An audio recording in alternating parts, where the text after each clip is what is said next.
नमस्कार विद्यार्थी मित्रांनो, इन्फिनिटी स्पर्धा परीक्षा अकॅडमीच्या या ऑनलाईन प्लॅटफॉर्मवर आपलं स्वागत। मित्रांनो, लक्षात राहू द्या, आजचा महत्त्वाचं व्यक्तिमत्व म्हणजे बघा, एक्झामच्या दृष्टीने TCS अंतर्गत तलाठी भरती असेल, जिल्हा परिषद असेल, MPSC ची कंबाईन असेल, राज्यसेवा असेल, लक्षात ठेवा सगळ्या स्पर्धा परीक्षा दृष्टीने महत्त्वाचं व्यक्तिमत्व लक्षात ठेवा। ज्या व्यक्तिमत्वावर वारंवार TCS ला तर लक्षात ठेवा लय वेळा प्रश्न आलेला, यमुना पर्यटन कादंबरी कोणी लिहिली? उदाहरणामध्ये एज ऑफ कन्सेंट ऍक्ट महिला लक्षात ठेवा, एज ऑफ कन्सेंट ऍक्ट विवाह सहमतीच्या या कायद्याला कोणी सपोर्ट केला, अशा संबंधीचे जे काही आपण प्रश्न बघितले, या सगळ्या प्रश्नाचं उत्तर या लेक्चरच्या माध्यमातून देण्याचा प्रयत्न करतो। आजचं पहिलं व्यक्तिमत्व आहे बाबा पद्मानंदजी। लक्षात राहू द्या, बाबा पद्मानंद जन्म 1831 ला, ठिकाण आहे बेळगाव आणि मृत्यू आहे 29 ऑगस्ट 1906। मूळ नाव बाबा पद्मानंदजी मुळे। ओके, यानंतर बघा, बाबा पद्मानंद यांनी प्राथमिक शिक्षण बेळगावच्या मिशन स्कूलमध्ये झाले होते। तेथेच त्यांच्यावर ख्रिस्ती धर्माचा प्रभाव पडला। कालांतराने ख्रिस्ती धर्मप्रसारक झाले। मुंबईच्या फ्री चर्च विद्यालयात बायबल मास्तर म्हणून काम केले। काही काळ ते परमहंस मंडळी या संघटनेशी जोडले गेले। ही परमहंस मंडळी संघटनेची स्थापना 1849 ला मुंबई या ठिकाणी, लक्षात राहू द्या, दादोबा पांडुरंग तरखडकर यांनी स्थापन केली होती। एका प्रकारची ही संघटना गुप्त संघटना म्हणायला हरकत नाही, मात्र तेथील नास्तिक विचारामुळे त्यांनी संघटना सोडून 1854 मध्ये ख्रिस्ती धर्माचा स्वीकार केला। 1867 साली त्यांची फ्री चर्च मिशन मंडळाचे पालक म्हणून निवड झाली। त्यांनी 1873 साली राजपदाचा राजीनामा देऊन पूर्ण वेळ लेखन कार्यास वाहून घेतलं। आयुष्याचे बरेच वर्ष त्यांनी बायबल सोसायटी आणि ट्रॅक सोसायटी या संस्थेमध्ये संपादक म्हणून काम केलं। आता बाबा पद्मानंद यांना TCS ला, MPSC ला, कंबाईनला, जिल्हा परिषदमध्ये कोणता प्रश्न येणार ते प्रश्न लक्षात राहू द्या। बाबा पद्मानंद यांचा उल्लेख आद्य मराठी कादंबरीकार म्हणून केला जातो। तसेच त्यांनी मराठी ख्रिस्ती वाङ्मय जनक म्हटलं तर हा पॉईंट IMP करा। त्याचप्रमाणे त्यांचे एकूण 100हून अधिक ग्रंथ प्रकाशित झाले आहेत। 1857 साली प्रकाशित झालेली यमुना पर्यटन, त्याला ट्रिपल स्टार देऊन IMP करा। हमखास TCS ला याच्यावर प्रश्न येणारा घटक येणार म्हणजे येणार यमुना पर्यटन ही कादंबरीला IMP करा। लक्षात राहू द्या, 1857 साली प्रकाशित यमुना पर्यटन ग्रंथ मराठी भाषेतील पहिली कादंबरी मिळते। ह्या ग्रंथामध्ये जर काय आहे म्हणून प्रश्न आला, लेखक तर आपला माहित झाले बाबा पद्मानंदजी, ओके, परंतु याच्यामध्ये काय, यमुना नावाच्या स्त्रीचा प्रवास अनुभव वर्णन आहे। यातून मुख्यतः विधवा स्त्रियांची व्यथा या यमुना पर्यटन या कादंबरी मध्ये बाबा पद्मानंद मांडण्याचा प्रयत्न केलेला आहे। मला असं वाटतं तुम्ही नक्की ही कादंबरी करून जा, TCS ला हमखास प्रश्न येऊ शकतो। याच्यानंतर बेहरामजी मलबारी पुढचं व्यक्तिमत्व। बेहरामजी मलबारी यांचा 18 मे 1853 ला बडोदा गुजरातमध्ये जन्म आणि 12 जुलै 1912 ला त्यांचा मृत्यू। पूर्ण नाव बेहरामजी धनाजीबाई मेहता। आता यांचे थोडा इतिहास वेगळा आहे, आपण बघून घेऊया। बेहरामजी 6-7 वर्ष असताना त्यांचे वडील धनाजी मेहता यांनी मृत्यू पावले। कालांतराने मेहरवानजी नानाभाई मलबारी यांनी बेहरामजी यांना दत्तक घेतलं होतं। याच्यानंतर 1880 साली त्यांनी नीती विनोद हा गुजराती कविता संग्रह प्रसिद्ध केला होता। नीती विनोद त्यांनी लिहिलेल्या Indian news in English guard या पुस्तकामुळे ब्रिटनमध्ये ते प्रसिद्ध झाले होते। त्यांचं पुस्तक बघा, महत्त्वाचं पुस्तक, Indian new in English guard, Indian news in English guard या पुस्तकामुळे काय झाले होते, प्रसिद्ध झाले होते। बेहरामजी मलबारी यांनी मुंबई येथे इंडियन स्पेक्टर हे साप्ताहिक सुरू केलं होतं। मित्रांनो, हा कंबाईनला प्रश्न येऊ शकतो। इंडियन स्पेक्टर हे साप्ताहिक कुणी सुरू केलं होतं, तर बेहरामजी मलबारी यांनी। पुढे 1901 साली सुरू झालेल्या ईस्ट अँड वेस्ट या नियतकालिकाचे ते काही काळ संपादक पण होते, ईस्ट आणि वेस्ट। तसेच दादाभाई नौरोजीच्या व्हॉइस ऑफ इंडिया या नियतकालिकामध्येही काम केलं होतं। दादाभाई नौरोजी यांचं व्हॉइस ऑफ इंडिया किंवा इंडिया रास्त गोपतार हे दादाभाई नौरोजीचे नियतकालिक होते, लक्षात राहू द्या। याच्यामध्ये पण मला वाटतं बेहरामजी मलबारी यांच्यावर इंडियन स्पेक्टर याच्यावर प्रश्न येऊ शकतो। बेहरामजी मलबारी यांनी बालविवाहास प्रतिबंध घालणे आणि विधवांच्या पुनर्विवाह या 2 मुद्द्याबाबत सामाजिक चळवळीमध्ये पुढाकार घेतला। IMP करा या पॉइंटला। बेहरामजी मलबारी यांच्यावर जर प्रश्न आला तर त्यांचं कार्य विचारलं तर बालविवाह प्रतिबंध घालणे यासाठी, म्हणूनच 1891च्या पुढे येणारच आहे, एज ऑफ कन्सेंट ऍक्टला पाठिंबा दिला होता। आणि विधवांच्या पुनर्विवाह संबंध लक्षात ठेवा, म्हणून त्यांनी सेवा सदनची आपण ज्या म्हणतो स्थापना केली होती। हे सगळं बघूया आपण, पण त्यांचं कार्यक्षेत्र विचारलं त्यांची सामाजिक सुधारणा चळवळ या दोन मुद्द्याभोवती लक्षात ठेवा पुढाकार घेतला होता. यानंतर 1882-83 साली त्यांनी बालविवाह विरुद्ध चळवळ करून त्यावर बंदी घालण्यासाठी भारतातील ब्रिटिश शासनाखाली लक्षात ठेवा सूचना केल्या होत्या. भारतातील ब्रिटिश शासनाला काय सूचना केल्या होत्या? विवाहित विद्यार्थ्यांना विद्यापीठ परीक्षेमध्ये प्रवेश नाकारावा, शासकीय नोकऱ्यामध्ये अविवाहित व्यक्तींना प्राधान्य द्यावं, बालविवाहाचे दुष्परिणाम स्पष्ट करणारे घटक शालेय अभ्यासक्रमामध्ये समाविष्ट करावे, तसेच विधवांची स्थिती सुधारण्यासाठी त्याकरता 1856च्या कायद्यानुसार विधवा पुनर्विवाह हक्क असावा, त्यास प्रोत्साहन देण्यासाठी शासनाने विशेष योजना आखावी, विधवा पुनर्विवाहाचे विधी पूर्ण करणाऱ्या पुरोहिता सामाजिक बहिष्कार करणाऱ्या शिक्षा द्यावी. म्हणजे जे विधवांचे पुनर्विवाह करतात असे पुरोहित त्यांना जो समाज बहिष्कार करतोय त्यांना शिक्षा द्यावी, जो समाज पुरोहितांना बहिष्कार ज्यांनी विधवाचा पुनर्विवाह लावला. यासाठी अशा सूचना त्यांनी केल्या होत्या. मित्रांनो, या व्यक्तिमत्वावर मला असं वाटतं वैयक्तिक लेवलला 100% प्रश्न येऊ शकतो, कारण का बहरामजी मलबार यांचं कार्य खूप चांगल्या प्रकारचं कार्य होतं हे आपल्याला माहीत राहू द्या. कारण का बालविवाह आणि विधवा पुनर्विवाह संबंधी त्यांचं कार्य होतं. यानंतर बालविवाहांना प्रतिबंध लागावा म्हणून सहमती वयाचा कायदा व्हावा यासाठी त्यांनी आयुष्य वेचले. सहमती वयाचा कायदा व्हावा यासाठी त्यांनी आयुष्य वेचले आणि 1891ला एज ऑफ कन्सेंट ऍक्ट, ज्याला सहमती वयाचा कायदा म्हणतो, पास झाला. मित्रांनो, या कायद्याला रमाबाई रानडे असतील, बेहरामजी मलबारी असतील यांनी सपोर्ट केला होता, न्यायमूर्ती रानडे असतील, परंतु लोकमान्य टिळकांनी याला विरोध केला होता, हे माहीत राहू द्या. त्यासाठी बघा, या कायदा व्हाव्यासाठी त्यांनी आयुष्य वेचले. त्यासाठी त्यांनी ब्रिटनचा दौरा केला. तेथील सहकार्याच्या मदतीनं ब्रिटन पार्लमेंटवर लक्षात ठेवा बालविवाहाला वय वाढवावं, एज ऑफ कन्सेंट ऍक्ट कायदा पास करण्यासाठी दबाव आणला. दौरा करण्याचा सल्ला त्यांना लॉर्ड रिपनने दिला होता. रिपन कोण होते? भारताचे 1880 ते 84 दरम्यान व्हाईसराय होते. 1884 साली त्यांनी या संबंधी बालविवाह सक्तीचं वैधव हा लेखही प्रसिद्ध केला होता. कोणता? बालविवाह सक्तीचं वैधव याच्या संबंधी. देशातील सामाजिक सुधारण्यासाठी एकच राष्ट्रीय संस्था असावी व प्रादेशिक संस्थांनी मुख्य संस्थेच्या शाखा म्हणून कार्य करावं असं मत बहरामजी मलबारी मांडलं होतं. राष्ट्रीय संस्था, मित्रांनो, त्यांचं स्वप्न लगेच म्हणजे एका वर्षानं पूर्ण झालं. बघा कोणतं? 1885 साली इंडियन नॅशनल काँग्रेसची स्थापना होते. अखिल भारतीय ही पहिली भारतातील संघटना आहे. यानंतर 1885 साली द टाइम्स या वृत्तपत्राच्या संपादकाला पत्र लिहून रखमाबाई, ज्याला आपण लक्षात ठेवा रखमाबाई करा, रखमाबाई राऊत या बालवधूच्या परिस्थितीत जाणीव करून दिली होती. यांचा ब्रिटनमध्ये मोठा प्रभाव पडून सहमती वयाचा कायदा पारित झाला. 1891 साली पारित झालेल्या सहमती वयाच्या विधेयकासाठी बेहरामजी मलबार यांनी सर्वाधिक परिश्रम घेतले. या कायद्यानुसार लग्नानंतर लैंगिक संबंधासाठी संमतीचं वय 10 वरून 12 वर्ष इतकं करण्यात आलं. या कायद्याला लोकमान्य टिळकांचा विरोध केला होता. त्याचबरोबर आरशी दत्त, पंडित शशीधर करचकुडमणी, श्रीधर गणेश जिन्सीवाले यांनीही सहमती वयाच्या कायद्याला विरोध केला होता. 1893 साली त्यांनी ब्रिटिश समाज किंवा सामाजिक जीवनाबद्दल the Indian I on English life और रॅम्बल ऑफ पिलग्रिम रिफॉर्मर हा लेख प्रसिद्ध केला होता. याच्यानंतर महत्वाची संघटना आहे. आता याच्यामध्ये थोडा डेट मध्ये कन्फ्यूज करू शकतो. 1908 आहे, लक्षात ठेवा. 1908 सेवा सदन. बेहरामजी मलबारी यांनी दयाराम गिडमुल यांच्या सहकार्यामुळे यांच्या सहाय्यानं 1908 ला, माफ करा मी इथं करेक्शन केलेलं आहे मुद्दाम, मुंबई येथे सेवा सदन या संस्थेची स्थापना केली. TCS ला हमखास येणारा प्रश्न म्हणजे सेवा सदनच्या स्थापना केव्हा झाली? 1908 ला. कोणी केली? आता ही सेवा सदनची स्थापना मुंबई या ठिकाणी केली होती. लक्षात ठेवा, कुठं? मुंबई या ठिकाणी. आपल्याला माहित राहू द्या, दयाराम गिडमुल आणि बेहरामजी मलबारी हे दोन व्यक्ती संबंधित होते. याच्यानंतर 1909 ला पुणे या ठिकाणी पण सेवा सदनाची स्थापना आपल्याला माहित राहू द्या. इथं आणखीन एक व्यक्तिमत्व संबंधित होतं, रमाबाई रानडे. त्यांनी पुण्यामध्ये पण सेवा सदनाची स्थापना. याच्यानंतर पुढं पंडिता रमाबाईंनी मुंबई येथे स्थापन केलेल्या सेवा सदन, लक्षात ठेवा, शारदा सदन पासून प्रेरणा घेऊन बघा ही संस्था पुणे येथे स्थापन केली. म्हणजे बघा आता इथं काय कशापासून? शारदा सदन प्रेरणा घेऊन पुणे येथे काय केली? स्थापन केली. याच्यानंतर सेवा सदन येथे स्त्रियांना काय दिलं जात होतं? शिक्षण, आरोग्य सुविधा, कुटीर उद्योग याचं प्रशिक्षण दिलं जात होतं. अहमदाबाद, सुरत येथे सेवा सदनच्या शाखा स्थापन करण्यात आल्या होत्या. मित्रांनो, सेवा सदन काय होतं?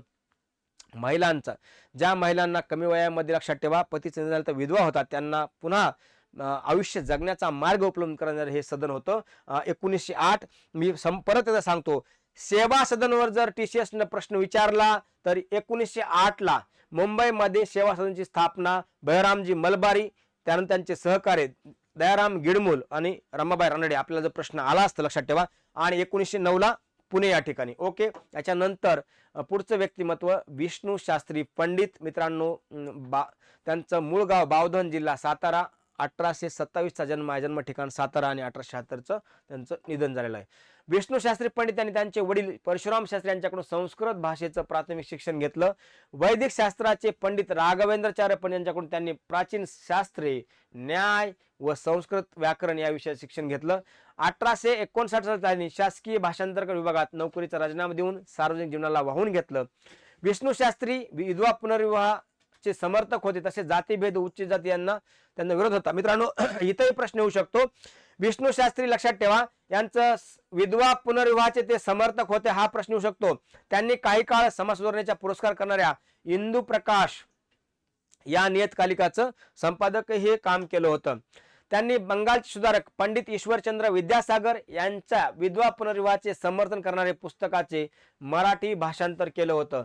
विष्णू शास्त्री पंडित यांच्या प्रेरणेमुळे भारतात 1856 ला जो कायदा पास झाला त्याचं नाव आहे विधवा पुनर्विवाह कायदा. आता पुढे महत्वाचं, महाराष्ट्रामध्ये ज्यांनी कार्य केले ते विष्णू शास्त्री पंडित, परंतु ईश्वरचंद्र विद्यासागर यांच्या प्रेरणेने हा कायदा अखिल भारतीय स्तरावर पास झाला होता. 1865 साली विधवा पुनर्विवाह समर्थक सुधारकांनी मिळून विष्णू शास्त्रीच्या नेतृत्वात विधवा विवाह मंडळ स्थापन करण्यात आलं होतं. विधवा विवाह मंडळ 1865 ला. या मंडळामार्फत 15 जून 1869 रोजी पहिला विधवा विवाह, ज्याला विधवा पुनर्विवाह घडून आणला गेला. या मंडळाच्या प्रेरणेतून 1872 साली अहमदाबादला ही विधवा पुनर्विवाह मंडळ विधवा पुनर्विवाह मंडळ स्थापन झालं. या संस्थेच्या विरोधात सनातनी कर्मठ लोकांनी हिंदू धर्म व्यवस्थापक सभा ही स्थापन केली होती. म्हणजे बघा, याच्या विरोधामध्ये कोणत्या, बघा, विधवा विवाह मंडळ याच्या विरोधामध्ये सनातनी कर्मठ लोकांनी हिंदू धर्म व्यवस्थापक सभा स्थापन केली होती. विष्णू शास्त्री हे कर्ते सुधारक होते. त्यांनी 1874 साली ते स्वतः विदूर झाल्यावर त्यांनी एका विधवेशी विवाह केला होता, हेही माहीत राहू द्या. म्हणजे बोले तैसा चाले त्याची वृंदावली पावले, आधी स्वतःपासून समाजाला आदर्श दिला, असाच विवाह लक्षात ठेवा. महर्षी धोंडू कश्यप कर्वे यांनी आनंदीबाई कर्वे, बाया कर्वे यांच्याशी केला होता का, ते पण विदूर झाले तेव्हा त्यांनी विवाह केला होता. याच्यानंतर विधवा पुनर्विवाह बरोबर जातीभेद, स्त्री शिक्षण, जरट विवाह पद्धती या मुद्द्यावर आपले परखड मत त्यांनी मांडले. सामाजिक जागृतीसाठी महाराष्ट्रात सर्वत्र दौरे केले.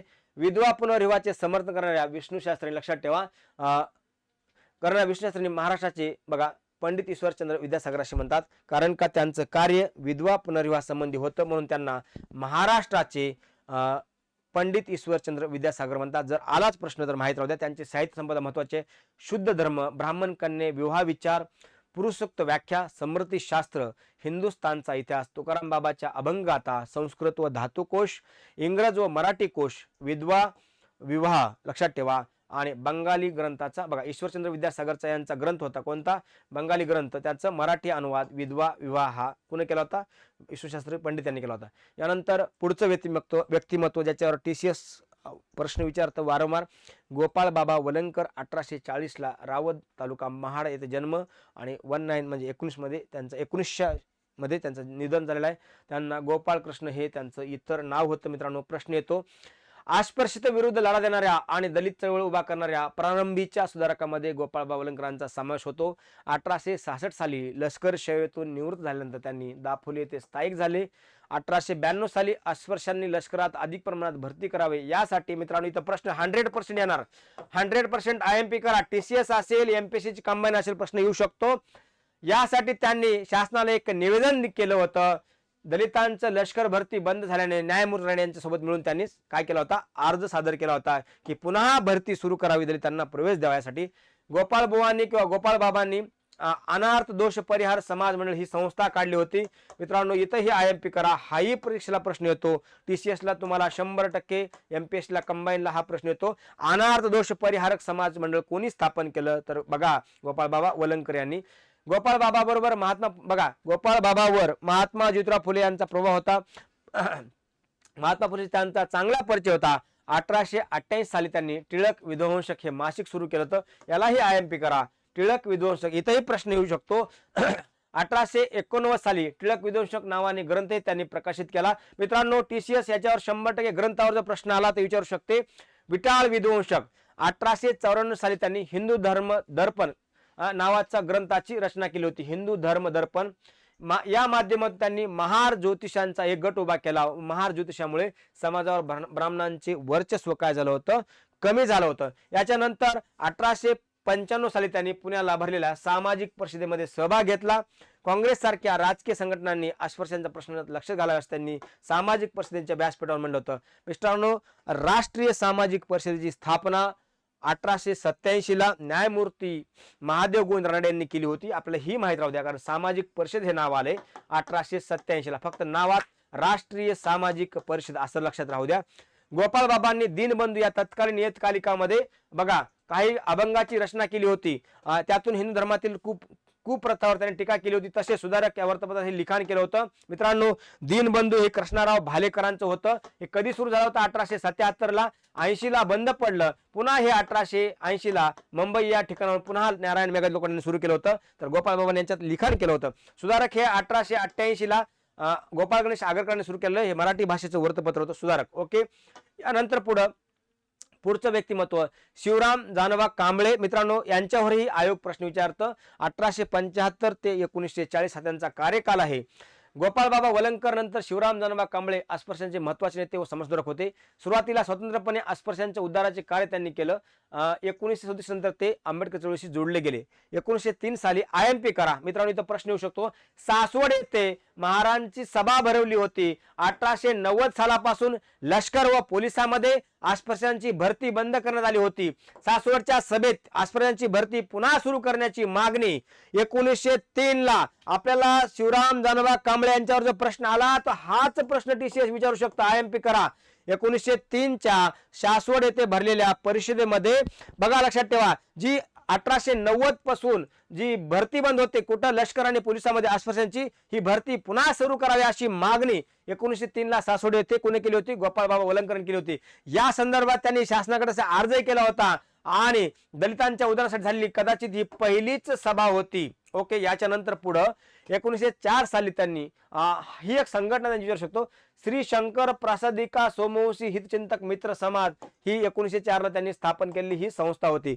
1908 साली त्यांनी सोमवंशी मित्र हे पाक्षिक सुरू केलं होतं. यालाही IMP करा. या पाक्षिकात त्यांनी मुरळी व देवदासी पद्धतीवर टीका केली होती. प्रश्न जर असा आला, खालीलपैकी कोणत्या पाक्षिकामध्ये, आपल्याला लक्षात राहू द्या, शिवराम जानोबा कांबळे यांनी देवदासी आणि मुरळी प्रथेवर टीका केली, तर लक्षात राहू द्या सोमवंशी मित्र त्यांनी स्थापन केलेली संस्था. जर परीक्षेला TCS न प्रश्न विचारलाच, MPSC ने विचारलाच, तर 1904 ला श्री शंकर प्रसादिका सोमवंशी हितचिंतक मित्र समाज ही संघटना स्थापन केली संस्था. 1920 साली त्यांनी नागपूर येथे भरलेल्या अखिल भारतीय बहिष्कृत वर्ग परिषदेमध्ये सहभाग घेतला. या वर्षी त्यांनी चोखा मेळा, IMP करा, चोखा मेळा विद्यावर्धक मंडळाची स्थापना केली होती. याच वर्षी म्हणजे 1920 ला काँग्रेसमधील झालांच्या गटाला नवीन दांडगा टवाळ पक्ष म्हणून त्यांनी हिनवलं होतं. नवीन दांडगा टवाळ पक्ष. झाल गट म्हणजे कोणता? काँग्रेसचा. लाला लजपतराय, बिपिनचंद्र पाल, अरविंद घोष आणि लोकमान्य टिळक या चौघांचा मिळून जे विचारधारा होती झाल, याला झाल गट असे म्हणतात. नवीन दांडगा टवाळा पक्ष असं हिनवलं होतं. यानंतर पुढचं व्यक्तिमत्व काशीनाथ त्र्यंबक तेलंग, ज्याला आपण शॉर्ट फॉर्म मध्ये KT तेलंग म्हणतो. KT तेलंग लक्षात राहू द्या. यांच्यावर आयोग प्रश्न विचारतो. 1850 30 ऑगस्टला मुंबई येथे जन्म आणि 1 सप्टेंबर 1893 मृत्यू. मित्रांनो, चला, त्यांचे वडील, खरे वडील बापूजी तेलंग होते, पण मोठे चुलते लक्षात ठेवा त्र्यंबक. लक्षात ठेवा, यांनी काय केलं होतं? त्यांना दत्तक घेतलं होतं. वयाच्या 14व्या वर्षी ते मॅट्रिकची लक्षात ठेवा, मॅट्रिकची परीक्षा उत्तीर्ण झाले. कोणत्या विषयामध्ये? संस्कृत विषयामध्ये. आपल्याला इथेही महत्वाचं आहे, मॅट्रिक संस्कृत विषय घेऊन उत्तीर्ण होणारे ते पहिलेच विद्यार्थी होते. विद्यार्थी त्यांनी संस्कृत भाषेसाठी भगवानदास शिष्यवृत्ती मिळवली होती. कोणती? भगवानदास शिष्यवृत्ती. 1968 ला एल्फिस्टन कॉलेजमधून ते BA पदवी मिळवून प्रसिद्ध भाषण त्यांनी केलं. MA 1869 ला पुढं कायद्याची पदवी मिळवली होती. 1867 ते 72 काळात ते मुंबई विद्यापीठाचे काय होते? फेलो होते. एज्युकेशन कमिशनचे अशासकीय ते सदस्य पण झाले होते. काय? एज्युकेशन कमिशनचे ते अशासकीय सदस्य पण झाले होते. यानंतर पुढं मुंबई लेजिस्लेटिव्ह काउन्सिलचे ते 1884 ला सदस्य बनले. मुंबई उच्च न्यायालयाचे न्यायाधीश पदावर ते नियुक्त झाले होते. कुठं? मुंबई विद्यापीठाचे ते 1892 ला कुलगुरू म्हणून नियुक्ती झाली. या पदावर नियुक्त होणारे ते पहिले भारतीय होते. IMP करा. भारतामध्ये राष्ट्रवाद वाढीस लागावा यासाठी त्यांनी विद्यापीठामध्ये राज्यशास्त्र आणि अर्थशास्त्राचं अध्ययन बंधनकारक केलं होतं. मित्रांनो, इथं प्रश्न जर आला मुंबई विद्यापीठाचे पहिले भारतीय कुलगुरू कोण, तर लक्षात राहू दे आपल्याला न्यायमूर्ती KT तेलंग. आता बघा, विद्यापीठामध्ये किंवा भारतामध्ये राष्ट्रवाद वाढीस लागावा यासाठी त्यांनी विद्यापीठामध्ये राज्यशास्त्र आणि अर्थशास्त्र हा विषय बंधनकारक केला होता. खुला व्यापार की संरक्षण 1877. आधी सामाजिक सुधारणा की राजकीय सुधारणा. ते मूळव्याध या आजाराने ग्रस्त होते, मात्र आई वडिलांच्या मर्जी राखण्यासाठी त्यांनी आजारावर शस्त्रक्रिया नाकारली होती आणि आजारामुळे शेवटी त्यांचा मृत्यू झाला. दादोबा वर्सेस डॉक्टर, लक्षात ठेवा, रखमाबाई या प्रसिद्ध खटल्यात त्यांनी रखमाबाई यांचं वकिली पत्र घेतलं होतं. मित्रांनो, IMP करा. हा जो रखमाबाई खटला आहे, डॉक्टर रखमाबाई खटला, याच्यामुळे काय झालं, एक कायदा पास झाला ज्याला सहमती वयाचा कायदा 1891 ला. मित्रांनो, या कायद्याला पण KT तेलंग यांनी पाठिंबा दिला होता. रेमंड बेस्ट याने न्यायमूर्ती तेलंग यांचा उल्लेख विद्येचा नेपोलियन असा केला आहे. ते रॉयल एस्थेटिक सोसायटीचे अध्यक्ष पण होते. ब्रिटिशांना त्यांना champion of the order of the Indian empire हा किताब देऊन त्यांचा गौरव करण्यात आला होता. मला वाटते न्यायमूर्ती KT तेलंग दोन प्रश्न येऊ शकतात. एक म्हणजे दादोबा वर्सेस रखमाबाई राऊत या प्रसिद्ध खटल्यात वकिलीपत्र, रखमाबाईचं वकिलीपत्र कुणी घेतलं होतं हा एक.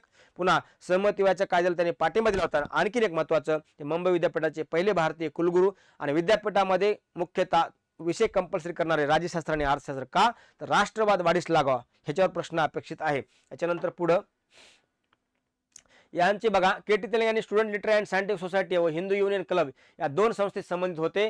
स्टुडंट सोसायटीचे सचिव पण होते, लक्षात ठेवा. याच्यानंतर फिरोजशाह मेहता आणि बद्रुद्दीन तैयब यांच्या समवेत इल्बर्ट बिलाच्या विरोधात युरोपियन लोकांनी चालवलेल्या मोहिमेला त्यांनी विरोध दर्शवला होता. हे इल्बर्ट बिल कधीचं होतं? 1883 होतं. काय होतं इल्बर्ट बिल? लक्षात ठेवा, भारतीय न्यायाधीशांना असे अधिकार देण्यात आले की ते युरोपियन लोकांवर काय खटले दाखल करून शिक्षा देऊ शकत होते. पण याच्यामुळे काय झालं, वंश श्रेष्ठ आणि शेवटी काय झालं, याच्यामुळं वंशभेदाचं वातावरण तयार झालं. शेवटी हे बिल रद्द केलं. खरं तर या बिलामुळे भारतीयांना ब्रिटिशांच्या बरोबर समानतेचा अधिकार मिळणार होता, न्यायाधीशाला पर्टिक्युलरली. 1885 साली फिरोजशाह मेहता, KT तेलंग, बद्रुद्दीन तैयब यांनी मिळून मुंबई येथे बॉम्बे प्रेसिडेन्सी असोसिएशनची स्थापना केली होती. मित्रांनो, KT तेलंग यांनी राष्ट्रीय सभेच्या स्थापनेमध्ये महत्वाची भूमिका म्हणजे काँग्रेस स्थापना बजावली होती. बॉम्बे प्रेसिडेन्सी असोसिएशन आणि ईस्ट इंडिया असोसिएशनच्या मुंबई शाखेचे ते काही काळ कार्यवाहक होते. मराठी भाषा आणि साहित्याच्या समृद्धीसाठी त्यांनी महाराष्ट्र भाषा, IMP करा, महाराष्ट्र भाषा संवर्धक मंडळी संस्थेची स्थापना न्यायमूर्ती KT तेलंग यांनी केली होती. हाही प्रश्न येऊ शकतो. मित्रांनो, इथे एक प्रश्न येतो, बॉम्बे प्रेसिडेन्सी असोसिएशनची ते काय होते? सदस्य होते, फाउंडर होते. 1885 ला जे मुंबईमध्ये पहिलं अधिवेशन काँग्रेस भरलं होतं, याच्यामध्ये बॉम्बे असोसिएशनच्या अनेक लक्षात संस्थापकांपैकी यांनी हे काय केलं होतं, सहकार्य लाभलं होतं. यांनी काय केलं होतं, पहिलं अधिवेशनाचं आयोजन केलं होतं. यानंतर पुढं साहित्य वयाच्या 20व्या वर्षी त्यांनी आदिशंकराचार्य यांचं चरित्र लिहिलं होतं. आदिशंकराचार्य हे पश्चिम मगधचा राजा पूर्व यांच्या कारकिर्दीत होऊन गेले, त्यांच्या सिद्ध केले. यानंतर पुढं त्यांनी डॉक्टर वेबर यांचे रामायण व लेरिंगर यांचे भगवद्गीते संबंधित दावे तर्क शुद्धपद्धतीने खोडून काढले. त्यांचे बहुतेक ग्रंथ अनुवादित स्वरूपाचे. त्यांचं लेखन general of the royal Asiatic society व इंडियन ऍक्टिकेवरी या नियतकालिकामध्ये छापून आले. त्यांचे जे स्फोटक लेख होते, लक्षात ठेवा, स्फोटक लेख. KT तेलंग यांनी मराठी, इंग्रजी, संस्कृत, फ्रेंच, जर्मन या भाषा त्यांचं प्रभुत्व होतं, अवगत होत्या. त्यांचे निबंध शास्त्र आणि रूढी यांचे लक्षात ठेवा, आय थिंक हे शास्त्र रूढी हे बालविवाह संबंधीचं होतं. काय? बालविवाह संबंधी. ओके. सामाजिक विषया संबंधी तडजोड. ग्रंथ बघा, नित्य आणि वैराग्य शतक, IMP करा. मुद्रा राक्षसचा अनुवाद केला होता. हे नाटक होतं मुद्रा मत्स्यकट्टिकम. काय? प्राचीन भारतामध्ये नाटक आहे मत्स्यकट्टिकम. यांनी लिहिलेलं कोणतं? मुद्रा राक्षस. याचा अनुवाद केला होता. नित्य आणि वैराग्य याचे हे पण अनुवाद. गीतेचा गद्य पद्यात्मक अनुवाद त्यांनी इंग्रजीमध्ये केला होता. कोण? KT तेलंग यांनी. पुढचं व्यक्तिमत्व भाऊ दाजी लाड. मित्रांनो, 1824 ते 1874 हा त्यांचा कालखंड.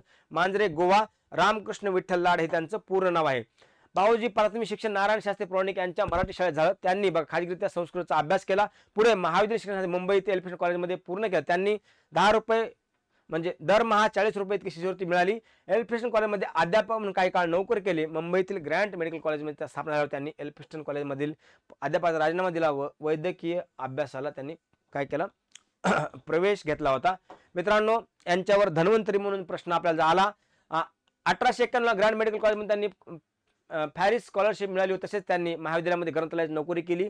1851 साली वैद्यकीय शिक्षण पूर्ण करून त्यांनी डॉक्टर बनले. यानंतर काही काळ त्यांनी महाविद्यालयामध्ये असिस्टंट सर्जन म्हणून व अध्यापक म्हणून कार्य केलं. 1851-52 या वर्षी त्यांनी ग्रँड मेडिकल कॉलेज सोसायटीच्या अध्यक्षपद पदावर निवड झाली. 1852 डॉक्टर भाऊदाजींनी स्वतंत्ररित्या वैद्यकीय व्यवसायास सुरुवात केली. त्यांनी खस्ट नावाच्या IMP करा वनस्पतीच्या बियापासून कुष्ठरोगावर इथे प्रश्न येऊ शकतो परिणामकारक तेल तयार केले आणि त्यांच्या राजक्षेत्रातील कार्यामुळे, त्यांच्या या वैद्यकीय क्षेत्रातील कार्यामुळे त्यांना धन्वंतरी व अश्विनी कुमार म्हणून ओळखले जातात. बघा, धन्वंतरी खालीलपैकी कुणाला म्हणतात, तर आपल्याला हा प्रश्न 100% येऊ शकतो. डॉक्टर भाऊ, आपल्याला हे प्रश्न 100% येऊ शकतात. डॉक्टर भाऊदाजी लाड 100%, धन्वंतरी, अश्विनी कुमार. यानंतर पुढं महत्वाचं बघा, यानंतर यांनी अनेक वर्षे मुंबईतील बॉरभोय हाऊस येथे धर्मदार वैद्यकीय सेवा दिली. यासाठी त्यांना डोसाबाई या पारशी व्यक्तींनी मदत केली होती. 1885 ला अँग्लो अफगाण मृत्यूमुखी पडलेल्या हिंदी शिपायासाठी त्यांनी निधी जमवण्याचं त्यांनी कार्य केलं होतं. मुंबईमध्ये देवीची लसीचा प्रसार करण्यात त्यांनी महत्त्वाची भूमिका बजावली होती.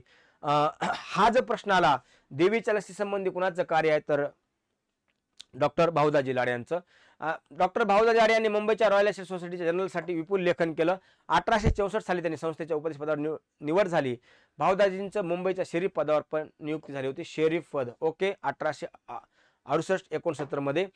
त्यांचं संस्थात्मक कार्य हाही परीक्षेला प्रश्न येऊ शकतो. मुंबईमध्ये स्थापन केलेल्या नेटिव्ह जनरल लायब्ररीचे ते मुख्य प्रवर्तक होते. 1845 लक्षात ठेवा, फॉबर्स गुजराती या सभेचे त्याचा सहभाग होता.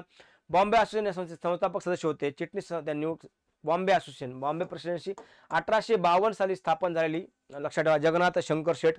ओके, आणि भाऊदाजी लाड. जगन्नाथ शंकर शेठ संस्थेचे अध्यक्ष होते. मुंबई विद्यापीठ असावं मागणीपत्र सरकार त्यांनी पाठवलं होतं. दारू व नसले पदार्थ विरोधात प्रचार करणाऱ्या द बॉम्बे टेम्परन्स युनियन या संस्थेचे संस्थापक सदस्य होते, पदार्थाच्या विरोधामध्ये. ओके, भाऊदाजी हे नीतिवर्धक समाज या संस्थेचे संस्थापक सदस्य होते. नीतिवर्धक समाज हा परीक्षा येऊ शकतो. या सदस्यत्व घेताना लग्न समारंभामध्ये स्त्रियांचा नाच ठेवणार नाही किंवा तसा कार्यक्रम असलेल्या समारंभ उपस्थित राहणार नाही अशी शपथ घ्यावी लागेल. आपल्या मुलांच्या मुंजाच्या कार्यक्रमात अशा प्रकारचा नाच आयोजित करण्यास त्यांनी नकारलं होतं. यानंतर पुढं 1853-55 दरम्यान भाऊदाजी लाड मुंबईच्या बोर्ड ऑफ एज्युकेशनचे सदस्य होते. त्याचप्रमाणे 1853 ला एल्फिस्टन कालिदास सोसायटी नाटक मंडळाच्या स्थापनेत त्यांनी पुढाकार घेतला होता. मला असं वाटतं हा प्रश्न येईल. एल्फिस्टन कालिदास सोसायटी या नाटक मंडळी संस्थेच्या स्थापनेत त्यांनी 1853 ला पुढाकार घेतला. आधुनिक काळात नाटकात प्रसिद्धी प्राप्त करून देण्यात महत्त्वपूर्ण त्यांनी भूमिका बजावली होती. सोराबजी या पारशी ग्रस्ताने भाऊदाजीच्या प्रेरणेने मुंबई येथे द बॉम्बे पेपर मॅन्युफॅक्चरिंग हे पेपर मिलची सुरुवात 1854 ला केली होती. सौरभजी, मित्रांनो, हा प्रश्न येऊ शकतो. बघा, नक्की तुम्ही हे प्रश्न करून जा. शेती क्षेत्र सुधारणा करण्यासाठी भाऊदाजीने the western Indian canal and integration कंपनीच्या स्थापनेत सहभाग घेतला होता. त्या कंपनीचे स्वतः डायरेक्टर होते. 1857 ला मुंबई विद्यापीठाच्या स्थापनेनंतर भाऊदाजींनी विद्यापीठात सिनेटवर व्यवस्थापन मंडळावर निवड करण्यात आली होती. ते आजीवन विद्यापीठाच्या पदावर कायम सदस्य होते. यानंतर व्यापार व व्यावसायिक कर बसवण्यास लायसन्स बिलास भाऊदाजींनी विरोध केला होता. नवीन कर बसवण्यापेक्षा लष्करावर खर्च कमी करून ते लोककल्याणाकडे खर्च करावा असं त्यांनी मत मांडलं होतं. 1863 ला डॉक्टर भाऊदाजी लाड यांनी नाना जगन्नाथ शंकर शेठ व शेठ भगवानदास यांच्या मतीनं मुंबईत 3 मराठी शाळा व 4 गुजराती शाळा सुरू केल्या होत्या. तसेच लोहारा चाळ येथे स्टुडंट लिटररी अँड सायंटिफिक असोसिएशनच्या कन्या शाळेत देणगी दिली होती. त्यामुळे या शाळेचं नाव भाऊदाजी गर्ल्स स्कूल असं करण्यात आलं. TCS जर प्रश्न विचारला तर लक्षात ठेवा, हाही प्रश्न येऊ शकतो. लोहारा चाळ मुंबई येथे student literary and scientific society असोसिएशनच्या कन्या शाळेत कोणी मदत केली होती, आणि त्या शाळेचं नाव भाऊदाजी गर्ल हायस्कूल करण्यात आलं होतं. 1866 ला न्यायमूर्ती रानडे विश्वनाथ पंडित यांच्या सहकार्यातून पुनर्विवाह IMP करा पुनर्विवाह उत्तेजक मंडळी संस्थेची स्थापना केली होती. पुनर्विवाह उत्तेजक मंडळी कधी? 1866 ला. याच्या संबंधित पुनर्विवाह उत्तेजक मंडळीवर प्रश्न आला तर लक्षात ठेवा, हा कंबाईनला प्रश्न आला होता. 1866 ला डॉक्टर भाऊदाजी लाड, न्यायमूर्ती रानडे, विष्णुशास्त्री पंडित यांच्या सहकार्यामुळे पुनर्विवाह उत्तेजक मंडळी संस्थेची स्थापना करण्यात आली होती. साहित्य कच्छ, काठियावाड इत्यादी गुजरात भागामध्ये प्रचलित असलेल्या बालकन्या हत्येच्या प्रतिविरुद्ध इंग्रजी गुजराती भाषेत त्यांनी निबंधमाला 600 बघा लक्षात लिहिली. निबंधमाला लिहिली, त्यासाठी त्यांना 600 रुपयाचं बक्षीस मिळालं. 1852 ला बॉम्बे असोसिएशनने ब्रिटन पार्लमेंटला एक 31 कलमी मागणी पत्र पाठवलं होतं. हे मागणी पत्र डॉक्टर भाऊदाजी लाड यांनी तयार केलं होतं. भाऊजाईंनी राजा गोपीचंद या नाटकाचं हिंदीत भाषांतर केलं, त्यांचा प्रयोग मुंबईमध्ये झाला. कालिदासांचा कालनिर्णय हा संशोधनपत्र निबंध दिला होता. मृत्युंगाचार्य प्रबंध चिंतामणी या संस्कृत ग्रंथाचं संपादन केलं. ओके, मृत्युंगाचार्य. यानंतर पुढचं व्यक्तिमत्व बाळशास्त्री जांभेकर. ओके, 1812ला 6 जानेवारी, पोंबुर्ला जिल्हा रत्नागिरी. मित्रांनो, बाळशास्त्री जांभेकरांचा जन्मदिवस हा पत्रकार दिवस म्हणून साजरा केला जातो 6 जानेवारी. लक्षात ठेवा, पत्रकार दिवस. आपल्याला हाही प्रश्न येऊ शकतो, बाळशास्त्री जांभेकरांचा कोणता दिवस पत्रकार दिन म्हणून साजरा केला जातो. याच्यानंतर पुढं बाळशास्त्री जांभेकर 1826ला मुंबईच्या इंग्रजी शाळेत प्रवेश घेतला. शालेय जीवनात गणिताच्या अध्यापनाचं कार्य केलं. शालांत परीक्षा 1830ला उत्तीर्ण झाले. बॉम्बे नेटिव्ह एज्युकेशन सोसायटीच्या डेप्युटी डायरेक्टर, बघा, डेप्युटी नेटिव्ह सेक्रेटरी म्हणून त्यांची नियुक्ती करण्यात आली. बाळशास्त्रींनी IMP करा, अक्कलकोटच्या युवराचे ते शिक्षक होते. इथं हा TCS प्रश्न किंवा कंबाईन विचारू शकते. जिल्हा परिषदेला प्रश्न येऊ शकतो. बाळशास्त्री जांभेकर, लक्षात ठेवा, अक्कलकोटच्या युवराचे शिक्षक होते 1832ला. मुंबईतील एफिशन कॉलेजचे गणिताचे पहिले असिस्टंट व प्रोफेसर म्हणून त्यांची नियुक्ती करण्यात आली. बघा, यांची दादाभाई नवरोजी, भाऊदाजी लाड आणि किरुनाना छत्री हे बाळशास्त्री जांभेकरांचे विद्यार्थी होते. कुठल्या कॉलेजमध्ये? तर मुंबईच्या एल्फिस्टन कॉलेजमध्ये. बाळशास्त्री जांभेकरांचे मत बघा, आता हे शेषाद्री प्रकरण 1843 मधलं आहे. परकीय धर्मामध्ये धर्मांतर केलेल्या लोकांना पुन्हा स्वधर्मात घ्यावं असे ते प्रकरण होतं. काय नव्हतं बघा, आजच्या मराठवाड्यामधलं अंबाजोगाई मधलं नारायण शेषाद्री हे 2 भाऊ होते. नारायण यांनी ख्रिश्चन धर्म स्वीकारला होता. आणि बघा, आता हे शेषाद्री गोविंद यांचा मुलगा, लक्षात ठेवा कोण. आता हे पुढे बघूया डिटेलमध्ये. बाळशास्त्री जांभेकरांनी असं मत होतं की परकीय धर्मामध्ये धर्मांतरून गेलेल्या स्वधर्मात पुन्हा घ्यावं. आता हैदराबादमध्ये त्यावेळेचं अंबाजोगाई इथलं शेषाद्री गोविंद यांचा मुलगा बघा, ख्रिश्चन प्रभावाखाली ख्रिस्त धर्म स्वीकारला होता. त्यांचा छोटा भाऊ कोण? श्रीपती. म्हणजे त्यांचा मुलगा कोणता होता? नारायण. नारायण यांनी पण धर्म स्वीकारला ख्रिश्चन, पण श्रीपती पण त्याच्या प्रभावाखाली आला होता. आता दोघंही नेटिव्ह रेवंड, लक्षात याच्यामध्ये काय घरी राहत होते. कुठं? रेवंड नेशिड यांच्या घरी. श्रीपादचा ताबा परत मिळवून म्हणून शेषाद्री गोविंद यांनी न्यायालयामध्ये खटला दाखल केला. मुंबई उच्च न्यायालयाने श्रीपाद यांचा ताबा त्यांचे वडील शेषाद्री गोविंद यांच्याकडे दिला. परंतु ख्रिस्ती व्यक्तींच्या घरी राहून यवन व्यक्तीबरोबर भोजन, मांस भक्षण आणि मदिरा सेवन केल्याने त्यांच्यावर समाजानं सामाजिक बहिष्कार टाकला. या विरुद्ध, लक्षात ठेवा, बाळशास्त्री जांभेकरांनी आपलं मत मांडलं होतं. परकीय धर्मामध्ये धर्मांतर केलेल्या व्यक्तींना पुन्हा स्वधर्मात घ्यावं हे प्रकरण होतं. म्हणून याला शेषाद्री प्रकरण 1843. याच्यानंतर श्रीपतीला पुन्हा स्वधर्मात घेण्यासाठी बाळशास्त्री जांभेकरांनी दादोबा पांडुरंग तरखडकर, जगन्नाथ शंकर शेटे यांच्या मतीनं प्रायश्चित देऊन स्वधर्मात घेण्याचा प्रयत्न केला. मात्र या कृतीमुळे जांभेकरांवर सामाजिक लोकांनी बहिष्कार टाकला. ओके, याच्यानंतर संस्थात्मक कार्य. बाळशास्त्री जांभेकर प्रेरणेने बोर्ड ऑफ एज्युकेशनचे अध्यापक वर्गाची सुरुवात झाली. जांभेकरच्या प्रेरणेने राघोबाचार्य जनार्दन व इतर मंडळींनी बॉम्बे नेटिव्ह जनरल लायब्ररीची सुरुवात केली होती. माझ्या मते 1845ला बॉम्बे नेटिव्ह जनरलची स्थापना झाली होती. सार्वजनिक महत्त्वाच्या विषयावर चर्चा घडवून आणण्यात त्यांनी नेटिव्ह इम्प्रुव्हमेंट सोसायटी स्थापना केली होती. नेटिव्ह इम्प्रुव्हमेंट सोसायटीची स्थापना केली तर प्रश्नाला का केली? सार्वजनिक महत्त्वाच्या विषयावर चर्चा घडवून आणण्यासाठी, जे सोशल IMP महत्त्वाचे इश्यू आहेत ते. बाळशास्त्री जांभेकरांनी भूषवलेले पद: गणिताचे प्राध्यापक, प्राचार्य, कुलाबा शाळा संचालक, लंडन जिओग्राफिकल सोसायटी मुंबई शाखेचे पदाधिकारी आणि मुंबई कोर्टात ज्युरी जस्टिस ऑफ पीस त्यांना किताब मिळाला होता. साहित्य IMP करा, हा 100% प्रश्न येऊ शकतो. शून्य लब्धी हे पुण्याचं पुस्तक आहे बाळशास्त्री जांभेकरांचं. डिफरन्शियल कॅल्क्युलेशन हे गणिता विषयाचं पुस्तक होतं. जांभेकरांनी शिलालेख व ताम्रपटाचे संशोधन करून अनेक निबंध दिले होते. यासाठी त्यांना आधुनिक महाराष्ट्राचे आद्य संशोधक असे म्हणतात. त्यांनी ज्ञानेश्वरीचे पाठभेदासह संपादन केले होतं. बालकल्याण, ज्ञानेश्वरी चिकित्सा समीक्षा, इंग्लंड देशाचा बखर, हिंदुस्थानचा इतिहास ही त्यांची साहित्य संपदा होती. पुढे हिंदुस्थानचा प्राचीन इतिहास, हिंदुस्थानातील इंग्लिश राज्याचा इतिहास, तसंच गणितशास्त्राचे उपयोगी संवाद, भूगोल विषयाचे मूलतत्व, नीतिकथा, छंदशास्त्र, मानशक्तीचा विषयाचा शोध, ज्योतिषशास्त्र, पुनर्विवाह प्रकरण, शब्दसिद्धी निबंध, मूल परिणती, मराठी धातुकोश IMP करा. इंग्रजी व्याकरण संक्षेप, मूळ लेखक मरे होते. सार संग्रह आणि संध्येचं भाषांतर. मला असं वाटतं बाळशास्त्री जांभेकरांनी याच्यावर IMP करा, याच्यावर प्रश्न येऊ शकतो. शून्य लब्धी लक्षात ठेवा. याच्यानंतर इतरही साहित्य त्यांचं महत्त्वाचं आहे, कारण का दुसरं महत्त्वाचं आहे छंदशास्त्र एक आले आणि हिंदुस्थानचा इंग्लिश राज्याचा इतिहास, हिंदुस्थानचा इतिहास हे दोन्ही महत्त्वाचं आहे. याच्यानंतर दर्पण आणि दिग्दर्शन हे आपल्याला सगळ्यात महत्त्वाचं आहे, कारण का 6 जानेवारी हा त्यांचा जन्मदिवस, पत्रकार दिवस म्हणून साजरा केला जातो. 6 जानेवारी 1832ला दर्पण ह्या मराठी भाषेतील पहिलं वर्तमानपत्र सुरू केलं. पहिलं, याला IMP करा.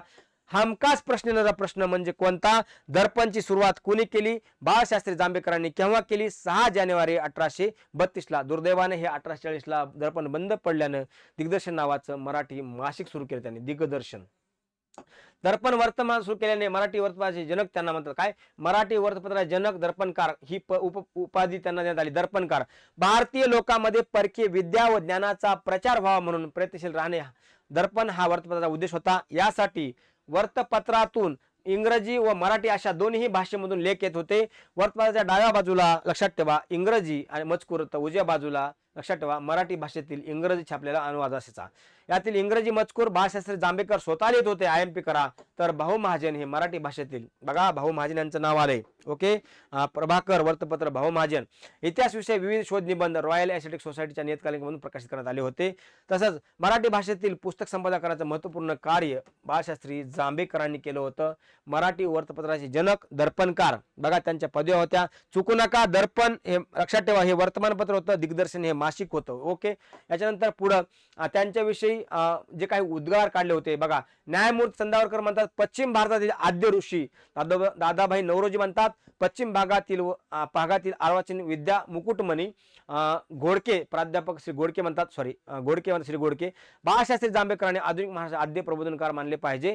आधुनिक महाराष्ट्र सार्वजनिक जीवनाची गंगोत्री, आधुनिक महाराष्ट्राच्या सार्वजनिक जीवनाची गंगोत्री म्हणजे बाळशास्त्री जांभेकर. यानंतर पुढं महत्वाचं बघा मित्रांनो, आपल्यासाठी हे मागच्या जे 40 मिनिटांमध्ये मी तुम्हाला IMP ज्याच्यावर वारंवार TCS असेल MPC असेल महत्वाचं लक्षात राहू द्या. ज्या TCS ला जे काही महत्वाचे प्रश्न येतात ते कव्हर करण्याचा मी याच्यामध्ये प्रयत्न केला. उदाहरणामध्ये यमुना पर्यटन या कादंबरीवर 100% प्रश्न येतो, बाबा पद्मनाभजी यांची आहे. बहिरामजी मलबारी सेवा सदनावर 100% प्रश्न येतो, लक्षात ठेवा. स्थापना 1908 ला मुंबई, त्याच्यानंतर पुण्याला 9 ला ट्रान्सफर. संबंधित व्यक्ती आला तर दयाराम गिडमूळ, रमाबाई रानडे आणि बहिरामजी मलबारी. आणखीन महत्वाचं परत सांगतो, लक्षात ठेवा. बाबा पद्मनाभजी यांची जी यमुना पर्यटन कादंबरी याचा विषय काय होता तर विद्वानची दयनीय स्थिती त्याच्यात मांडली होती. एका लक्षात ठेवा यमुना नावाच्या विद्वान त्याच्यामध्ये कहाणी होती. याच्यानंतर आणखीन काय, डॉक्टर भाऊदाजी लाड यांना धन्वंतरी का म्हणतात तेही महत्वाचं आहे. त्यांनी कुष्ठरोगावर औषध शोधून काढलं होतं. त्याचप्रमाणे आणखीन महत्वाचं KT तेलंग यांच्याविषयी कार्य जर विचारलं तर ते त्यांच्या कार्यावर पण प्रश्न येतो. आणखीन याच्यामध्ये बाळशास्त्री जांभेकरांचं दर्पण असेल, दिग्दर्शन असेल, यांच्यावर त्यांचं ग्रंथ शून्य लब्धी याच्यावर प्रश्न 100% येऊ शकतो. कारण का बघा मी आता खरंच सांगतो, मी 5 ते 6 महत्वाचे IMP व्यक्ती कव्हर केलेले त्याच्या आजच्या याच्यामध्ये, परंतु या व्यक्तीवर 100% प्रश्न येणारा टॉपिक आहे. आपण लेक्चर लक्षात ठेवा कंटिन्यू करत राहा. हा IMP जो घटक आहे, IMP टॉपिक आपलं नावच आहे, IMP टॉपिक सिरीज आहे चालू आपलं. आता याच्यामध्ये तुम्हाला हा आज जे मी कव्हर केलंय, मी प्लेलिस्ट मध्ये तुम्हाला आणखीन एक विनंती करतो, तुम्ही प्लेलिस्ट मध्ये जा आणि नक्की लक्षात ठेवा महत्वाच्या महाराष्ट्रातील थोर महिला समाजसुधारक, थोर व्यक्तिमत्वाविषयी आणखीन मी IMP टॉपिक कव्हर के व्हिडिओ बनवले आहेत, ते पण व्हिडिओ बघून घ्या. कारण का या आपल्या सेशनचा एकच उद्देश आहे, कमी वेळामध्ये आपल्याला जास्तीत जास्त 100% प्रश्न येणारे हे टॉपिक आहेत. कारण का पूर्ण अनालिसिस करून मी लेक्चर घेतोय. मित्रांनो लक्षात ठेवा, आपण जर नवीन असाल तर आमचा चॅनल सबस्क्राईब करा, ॲप डाउनलोड करा, टेलिग्राम चॅनल जॉईन करा आणि बेल आयकॉनचं बटन दाबा. आपले काही मत असेल तर कमेंट मध्ये नक्की सांगा. भेटूया पुन्हा अशाच आणखीन महत्वाच्या घडामोडी, उदाहरणामध्ये चालू घडामोडी टॉपिक असतील, इतिहासाचे टॉपिक असतील, PYQ सिरीज असेल किंवा लेटेस्ट होणारं तलाठी भरतीचं काही विश्लेषण असेल याच्यामध्ये, तर आपल्याला एकच विनंती आहे, बेल आयकॉनचं बटन दाबा आणि आम्हाला फीडबॅक कळत राहा. Thank you so much. Bye bye, good day.